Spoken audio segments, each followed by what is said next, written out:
किमपि रूपवधू स्वदर्शि पूर्णानुरागरससागरसारमूर्तिः साराधिका मयि कदापि कृपां करोतु। अनर्पितचरिं चिरात् करुणयावतीर्णः कलौ समर्पयतुन्नतोज्ज्वलरसां सुभक्तिश्रियम्। हरिः पुरतः सुन्दरद्युतिकदम्ब सन्दीपितः सदा हृदयकन्दरे स्फुरतु वः सचीनन्दनः। चेतो दर्पणमार्जनं भवमहादावाग्निर्वापणम् श्रेयक्कैरविचन्द्रिका वितरणं विद्यावधूजीवनम्। आनन्दाम्बुदिवर्धनं प्रतिपदं पूर्णामृतास्वादनं सर्वात्मस्नपनं परं विजयते श्रीकृष्ण संकीर्तनम्। रासोल्लासाच्चलितललितं मञ्जुमञ्जीररावम् वरहापीठं परिवृततरं रूपकन्याटदं वै वंशेश्चन्दनमधुरिममदामोदमानं वनान्दे श्रीमद्राधारमण मनसं गोपवेशं नमामि। आजानुलम्बित भुजौ टनकावदातौ संकीर्तनैकपितरौ कमलायताक्षौ विश्वम्भरौ द्विजवरौ युगधर्मपालौ वन्दे जगत्प्रियकरौ करुणावतारौ। कृष्णोत्कीर्तन गान नर्तन परो प्रेमामृताम्भोनिधि धीराधीर जन प्रियौ प्रियकरौ निर्मत्सरौ पूजितौ श्रीचैतन्य कृपाभरौ भुविभौ भारावहतारकौ वन्दे रूप सनातनौ रघुयुगौ श्रीजीवगोपालकौ। आपदामपहर्तारं दातारं सर्वसम्प्रदान् लोकाभिरामं श्रीरामं भूयो भूयो नमाम्यहम्। नारायणं नमस्कृत्य नरं चैव नरोत्तमं देवीं सरस्वतीं व्यासं ततो जयमुदीरयेत्। कृष्णाय वासुदेवाय देवकी नंदनाय च नन्दगोपकुमाराय गोविन्दाय नमो नमः। हरे कृष्ण कृष्ण कृष्ण हरे हरे हरे राम राम राम हरे हरे। हरे कृष्ण कृष्ण कृष्ण हरे हरे हरे राम राम राम हरे हरे। हरे कृष्ण कृष्ण कृष्ण हरे हरे हरे राम राम राम हरे हरे।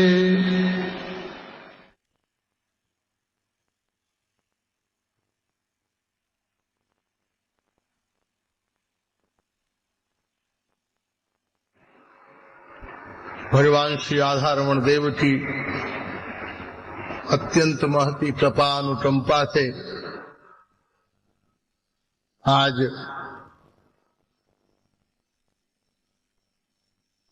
भगवत कृपा सुयोग समवेत रूप में हम सबके ऊपर परिवर्षित हुआ है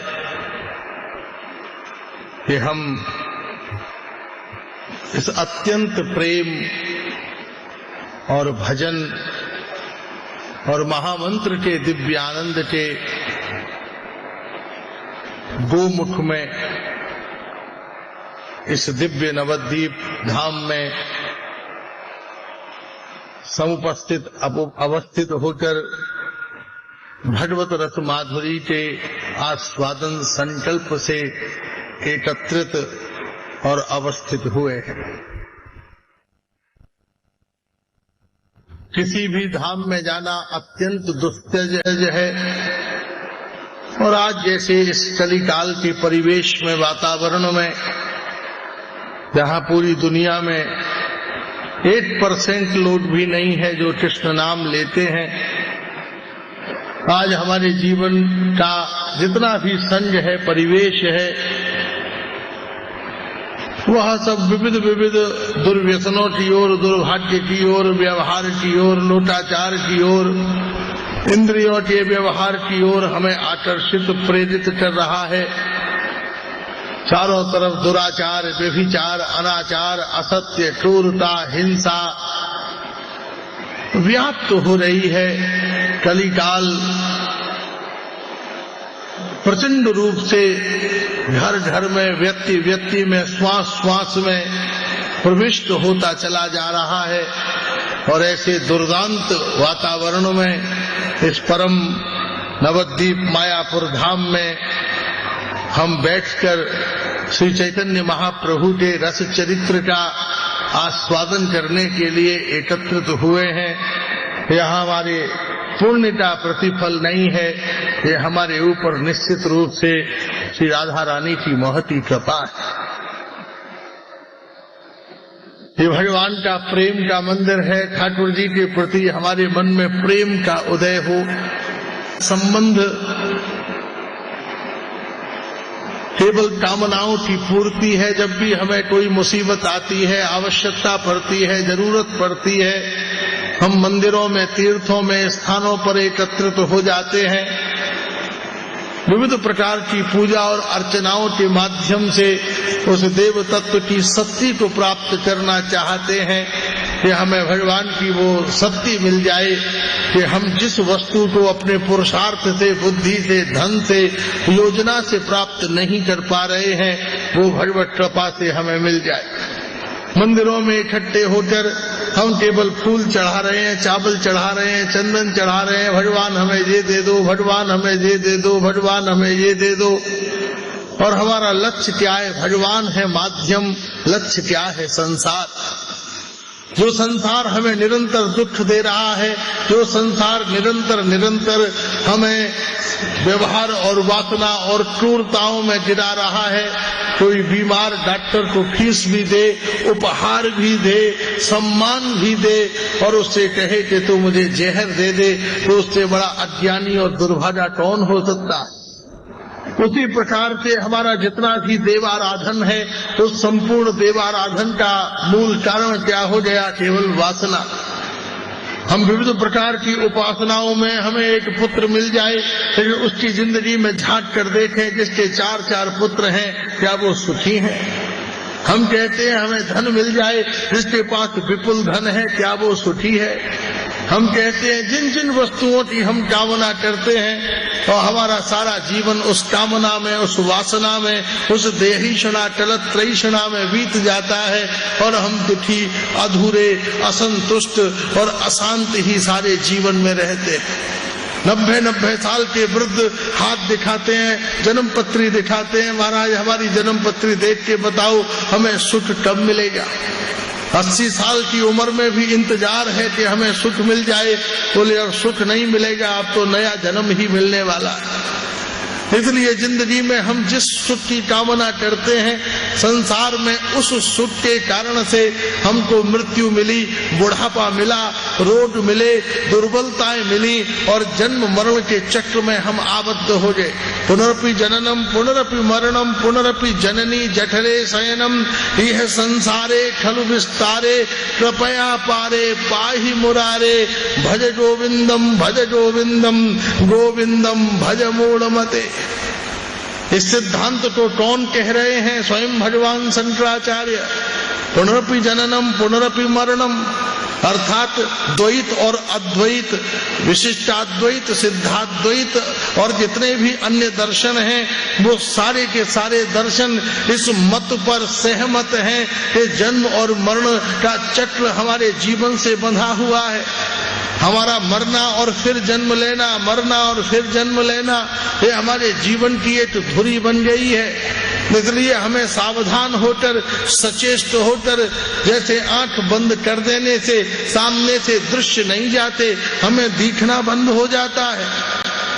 दूर बैठे हुए कबूतर के ऊपर बिल्ली झपटती है और बिल्ली को अपनी ओर आता देखकर कबूतर आंख बंद कर लेता है और मुस्कुराता है कि बिल्ली चली गई, लेकिन उसके आंख बंद करने से उसे बिल्ली दिखना बंद हो जाती है, लेकिन बिल्ली को वह दिखना बंद नहीं होता। उसी प्रकार से हम काल के प्रति, प्रारब्ध के प्रति, माया के प्रति कितने भी लापरवाह हो जाएं, हमें मृत्यु नहीं दिख रही, हमें बुढ़ापा नहीं दिख रहा, हमें जन्म मरण की यातनाएं नहीं दिख रही, लेकिन वह सब हमारी प्रतीक्षा कर रहे हैं। इसलिए सजग और सावधान होकर हमें वास्तव में, जैसे सर्दी आने से पहले हम नए नए कंबल और स्वेटर और सामान एकत्र कर लेते हैं, उसी प्रकार से इस जन्म के रहते हुए हम ऐसा साधन, ऐसी उपासना, ऐसा समर्पण, ऐसी विधि अपने जीवन में अपनाएं कि फिर से कुत्ता न बनना पड़े, बिल्ली न बनना पड़े, अंडज, उद्भिज, स्वेदज, जरायुज, तुर्यबद्ध, ज्ञात, अज्ञात, सूक्ष्म, स्थूल विविध प्रकार की योनियों में हमारा पतन न हो। हम इस मनुष्य शरीर से भगवान श्री कृष्ण के चरणारविंद की ओर, उनके धाम की ओर हमारा अभिगमन हो, हम अग्रसर हो। इसका परम माध्यम, इसका परम आश्रय, इसका परम हेतु और इसका परम एकमात्र समाधान औषधि रूप कोई अमृत है तो केवल हरे कृष्ण कृष्ण कृष्ण हरे हरे, हरे राम राम राम हरे हरे। आज से लगभग 650 साल पुराने अगर हम इतिहास में चले जाएं तो इस क्षेत्र में स्वयं हुसैन शाह शासन करता था। मोहम्मद लोदी का दिल्ली में शासन था। भारतीय संस्कृति चारों तरफ नष्ट प्राय हो रही थी। विद्वान का मतलब केवल विवाद करना था, पूजा का मतलब केवल पशु पक्षियों की बलि चढ़ाना था। तंत्र मंत्र और षड्यंत्र चारों तरफ व्याप्त हो रहे थे। 12-12 साल की कन्याएं गर्भवती होकर प्रसव दे रही थी। महाराज चारों तरफ मांसाहार, दुराचार, व्यभिचार, अनाचार व्याप्त हो रहा था। भारतीय संस्कृति नष्ट प्राय हो रही थी। हजारों मंदिर तोड़ दिए गए थे, लाइब्रेरियां जला दी गई थी। ब्राह्मण, वैश्य, क्षत्रिय, शूद्र सभी प्रकार के वर्णों में अभोज्य मदिरा, मांस और विविध प्रकार के दुर्व्यसन व्याप्त होते चले जा रहे थे। मनुष्य के अंदर की करुणा, उसके अंदर का प्रेम, उसके अंदर का चरित्र, उसके अंदर की सहिष्णुता, उसके अंदर का देवत्व, उसके अंदर की ऊर्जा, उसके अंदर की मानवता नष्ट प्राय हो रही थी। वो पशु के समान दूसरे को छीनकर, लूटकर, मारकर, षड्यंत्र, असत्य, हत्या करके अपने सुख और पदार्थों को प्राप्त करना चाहता था।